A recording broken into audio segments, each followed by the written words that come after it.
अभी पार्लियामेंट में 2025 का विंटर सेशन चल रहा है और इसमें ही एक डिबेट का मेन टॉपिक है वंदे मातरम, क्योंकि 2025 में वंदे मातरम के रचे जाने के बाद से 150 साल पूरे हुए। तो बीजेपी का पक्ष है कि इस उपलक्ष्य पर इसे और बढ़ावा देना चाहिए, सिर्फ पहले के 2 स्टैंजे नहीं, पूरे के पूरे वंदे मातरम को, क्योंकि वंदे मातरम की हमारे आजादी की लड़ाई में काफी अहम भूमिका है। पर इस पर विपक्ष का काउंटर आर्गुमेंट ये है कि पहले 2 स्टैंजा ठीक है, पर जो लास्ट के 4 हैं उन्हें वैसे ही रहने देना चाहिए जैसे उन्हें पहले रहने दिया गया था, क्योंकि उनमें हिंदू डिएटीज के रेफरेंसेस हैं। और विपक्ष का तर्क ये भी है इससे हमारे देश की एकता भंग हो सकती है, क्योंकि ये मुस्लिमों के लिए आपत्तिजनक भी हो सकता है। अब इसमें यह भी पूछा जा सकता है कि कश्मीर का नाम तो ऋषि कश्यप के नाम पर रखा गया है, तो क्या इसमें कश्मीर को कश्मीर कहने में मुस्लिमों को आपत्ति नहीं होती? और यह भी पूछा जा सकता है कि अगर पूरे के पूरे वंदे मातरम को भारत का नेशनल सॉन्ग बनाया जाना चाहिए तो इसमें हमारे देश को फायदा क्या है? ये तो एक राजनीतिक तर्क है कि कांग्रेस ने कॉम्प्रोमाइज किया था हमारे देश के कल्चर के साथ और कर रही है, पर वंदे मातरम को फिर से वापिस लाने से हमारे देश को क्या फायदा होगा? बाकी सब फायदे तो छोड़िए, इसमें सांस्कृतिक फायदा भी नहीं है इतना। पक्ष विपक्ष आप सब ही पॉलिटिक्स कर रहे हैं। साल में 3 सेशन और 70 दिन होते हैं कुल मिलाकर,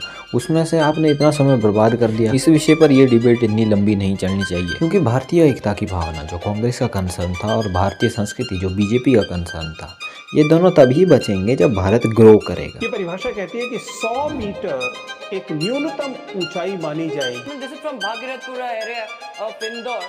Claimed at least 13 lives. किसी पहाड़ी को अरावली का हिस्सा मानना चाहिए।